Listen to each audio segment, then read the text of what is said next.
boogity, boogity, boogity, get up on your feet. Hey, hello, welcome to another edition of the DW, the old AllWaltrip show right here on YouTube. Thanks for joining in. You know, I really enjoy doing these for you.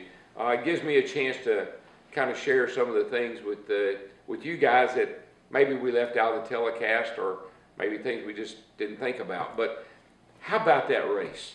Now, was that not an amazing finish? And every week, I mean, I guess somebody said it's like you guys are scripting these things. Well, if we were scripting it, guess who would have won?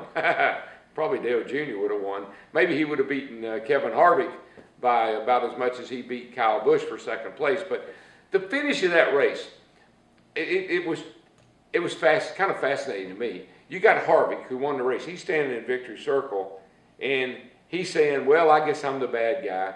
He was almost apologizing for winning the race and beating Dale Jr. I guess I'll be the bad guy today. I'm the guy that kept Dale Jr. from winning a race. And then you got Dale Jr., he beats Kyle Busch. He jumps out of his car, and he runs over. Kyle, you okay? Okay. I didn't rough you up too much, did I? I'm sorry I got into you, man. And no hard feelings. So all these guys are running around like apologizing to each other. Hey, it's Martinsville, for heaven's sake. You're going to run into somebody. Somebody's going to run into you. And what I loved about it, though, was nobody wrecked anybody. It was just good, hard, short track racing, man. Get down under a guy, root him out of the way, and go on. Remember what I said during the telecast? Think about it. Hang with me here. If you're racing people, what are you trying to do? You're trying to get under them on a short track. So when you're racing hard, the right side of your car is going to be skin up, beat up, if you're racing people hard.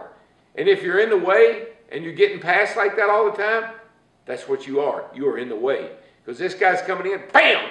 He hits you in the side, pushes you up out of the way. He goes on. His right side's torn up. Your left side's torn up. Get out of the way. That's what that means. Right side torn up, you're racing. Left side torn up, you're in the way. But that whole race was exciting. What about that crash? Holy cow! Did you see Martin Truex's car? The throttle stuck.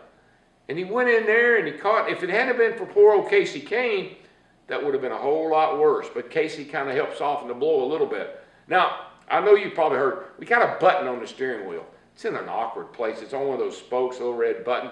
Let me ask you something. You're going down the road, and you're running 150 miles an hour into a turn, and all of a sudden your throttle sticks. You think that you would have time to say, let me see, my throttle's stuck, I'm going 150. Oh yeah, the button. No way. That is the most useless thing they ever put on a race car. It doesn't do anything at all. You got no time to use it. I've never heard of a driver yet that said his throttle stuck and I hit the button and killed the engine. So that's what happens, though. It'd be just like if I was standing here talking to you and you're standing across from me and all of a sudden I went, ah! Hit you in the face. That's how quickly that happens. You back off, you left off the throttle and the car keeps going. Only thing you can think of is the brakes. Now, there is a system. I'm just sharing this. It's a little technical. I don't want to get too technical, but there is a system that's attached to the brakes. And when you put enough pressure on the brake system, which would mean the engine is still pulling and you're trying to stop it, when you push the brake that hard, there is a system that kills the engine. Something Jack Roush developed. I think that's something NASCAR really needs to look into. Get rid of that silly button and go to that brake system, because that's the natural instinct. You're going to go for the brake, but you're not going to go for that button on the wheel. So enough about that. But I thought the race was fantastic. Harvick, you know, he gets his second win in a row, and all day long, you know, I did a nice interview with him. I thought I had a lot of fun with him. And all day long, Harvick ran in the 20s. He was 15th to 20th. Got a lap down. Took the wave around. I mean, you figure this guy's, you know, maybe he'd be lucky to get a top 10. Lo and behold, at the end of the day, where does Mr. Come from? Here he comes. He's up there fighting for the lead, and lo and behold, if he didn't win it. So another great effort by Harvick, and a great finish for everybody to watch. I was really excited about it.